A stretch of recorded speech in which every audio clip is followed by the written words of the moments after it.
الرحمن الرحيم أفمن يعلم أنما أنزل إليك من ربك الحق كمن هو أعمى إنما يتذكر أولو الألباب. آج کی تراویح میں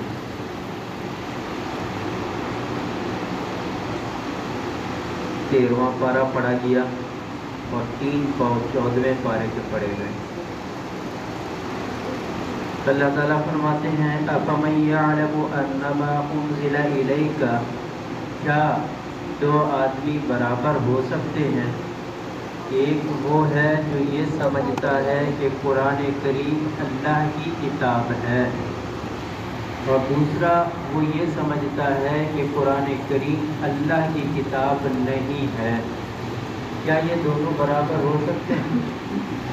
ایک وہ ہے جو قرآن کریم کو صحیح طریقے سے پڑھتا ہے، قرآن کریم کو سمجھتا ہے اور قرآن کریم سے گوہر نکالتا ہے، مسائل کا استنباط کرتا ہے اور قرآن کریم کی الفاظ کی گہرائیوں تک پہنچنے کی کوشش کرتا ہے اور قرآن کریم کو احادیث کے ذریعے سمجھنے کی کوشش کرتا ہے.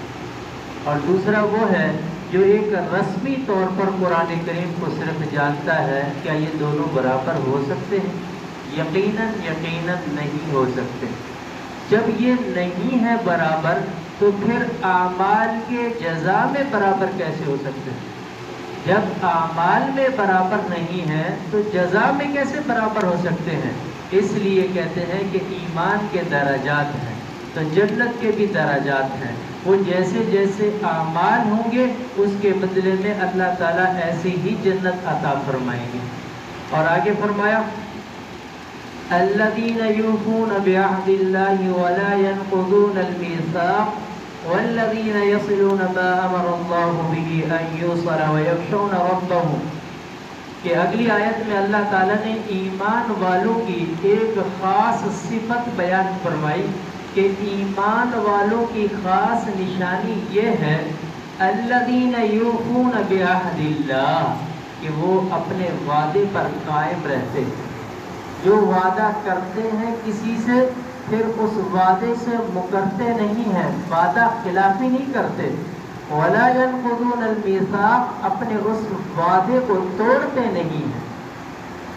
قرآن اور حدیث میں وعدہ خلافی کرنے پر نبی کریم صلی اللہ علیہ وسلم نے فرمایا کہ یہ منافق کی نشانی ہے کہ جب وہ وعدہ کرتا ہے تو وعدہ خلافی کرتا ہے. تو منافق کس کو کہتے ہیں؟ منافق اس کو کہتے ہیں جو ظاہراً اسلام کا دعوے دار ہو لیکن حقیقت میں وہ مسلم نہ ہو، حقیقت میں وہ اسلام پر قائم نہ ہو، اس کو منافق کہتے ہیں.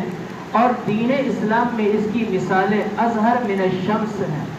سیرت مصطفیٰ کے اندر ایک واقعہ لکھا ہے کہ اوقاس ایک بازار کا نام ہے جو مینا اور مزدلفہ کے قریب ہوا کرتا تھا. وہاں نبی کریم صلی اللہ علیہ وسلم تشریف فرما تھے کہ ایک آدمی آیا اور کہنے لگا آپ ذرا رکیے میں آ رہا ہوں. آپ علیہ السلام نے فرمایا ٹھیک ہے. اب وہ آدمی جب گھر گیا تو وہ بھول گیا کہ میں نے کسی سے وعدہ کیا ہے. 3 دن کے بعد اس کو جب یاد آیا کہ میں نے تو نبی کریم صلی اللہ علیہ وسلم سے وعدہ کیا تھا.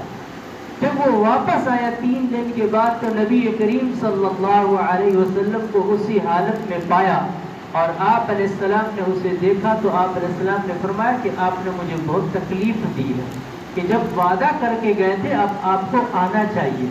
یہ ہے وعدے کی پاسداری. ایک مرتبہ نبی کریم صلی اللہ علیہ وسلم گھر میں تشریف فرما تھے کہ ایک خاتون اپنے بچے کو کہنے لگی کہ بیٹا آؤ میرے پاس میں آپ کو چیز دوں گی. وہ بچے بگڑ جاتے ہیں نا تو وہاں پکڑنے کی کوشش کرتی ہے، وہ باہر بھاگ جاتے ہیں تو وہاں پھر اس طریقے سے کہتے ہیں کہ بیٹا آ جاؤ میں آپ کو چیز دوں گی. تو وہ خاتون اس طریقے سے کہنے لگی تو وہ بچہ آ گیا ماں کے پاس. تو پیارے پیغمبر نے فرمایا آپ نے جو اس کو کہا تھا کہ چیز دوں گی تمہارے پاس کیا چیز ہے؟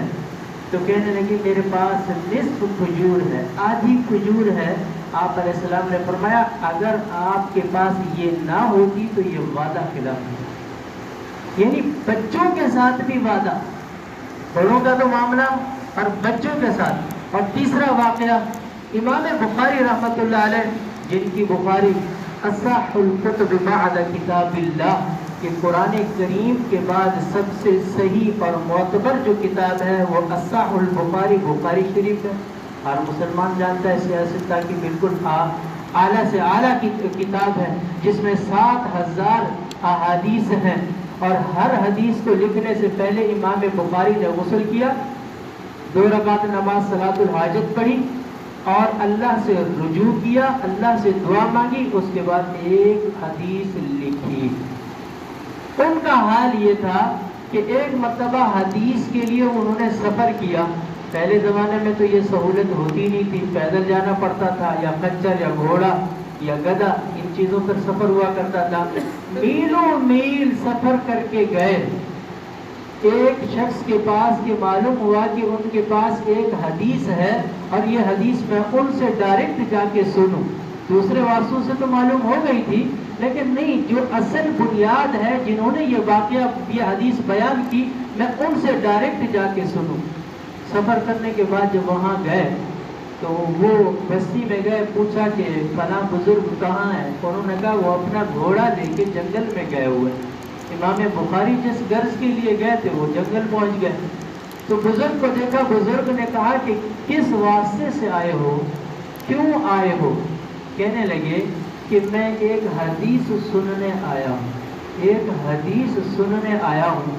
تو بزرگ نے کہا اچھا آپ رک جائیں، میں آپ کو بتاتا ہوں وہ حدیث۔ اب وہ برتن یا وہ کپڑا جس کے اندر گھوڑے کو چارہ ڈالا جاتا تھا، اور وہ ظاہر کیا جا رہا تھا تاکہ گھوڑے کو اپنی طرف بلائیں۔ ہوتا ہے نا کہ جانور بھٹک جائے تو جانور کو وہ چیز دکھا دیں کہ جس میں ان کو چارہ ڈالتے ہیں، تو وہ سمجھتا ہے کہ شاید یہ مجھے کچھ دینے کے لیے آ رہے ہیں، تو وہ آ جاتا ہے۔ تو وہ بزرگ نے وہ کپڑا دکھایا تو گھوڑا چل کر آیا، تو بزرگ نے فوراً گھوڑا پکڑا اور اس کو باندھ دیا۔ امام بخاری نے جب دیکھا کہ اس کپڑے کے اندر کوئی چارہ بھی نہیں ہے تو واپس پلٹے۔ بزرگ نے کہا آپ تو حدیث لینے آئے تھے، حدیث سننے آئے تھے، حدیث تو میں نے بیان ہی نہیں کی، آپ کیوں واپس آ رہے ہیں؟ امام بخاری نے کہا جو جانوروں کو بھی وعدہ کر کے دھوکہ دیتا ہے، میں بخاری اس سے حدیث نہیں لے سکتا۔ یہ ہے تعلیمات ایاک نعبد و ایاک نستعین کی، کہ جب وعدہ کرتے ہیں تو اس وعدے پر قائم رہ جاتے ہیں۔ وعدہ چاہے مسلمانوں کا آپس میں ہو، وعدہ بچوں سے کریں، جیسے ہم بچوں سے بھی وعدہ کر لیتے ہیں کہ عید پر ہم آپ کو یہ چیز دلائیں گے، اور وہ نہیں دلاتے، یہ بھی وعدہ خلافی ہے۔ وعدہ ملازمین سے بھی کرتے ہیں کہ ہم آپ کو آگے بڑھ کے تنخواہ بڑھا دیں گے، پھر تنخواہ نہیں بڑھاتے، یہ بھی وعدہ خلافی ہے۔ وعدہ غیر مسلم سے بھی جب کریں تو اس کی بھی پاسداری ضروری ہے۔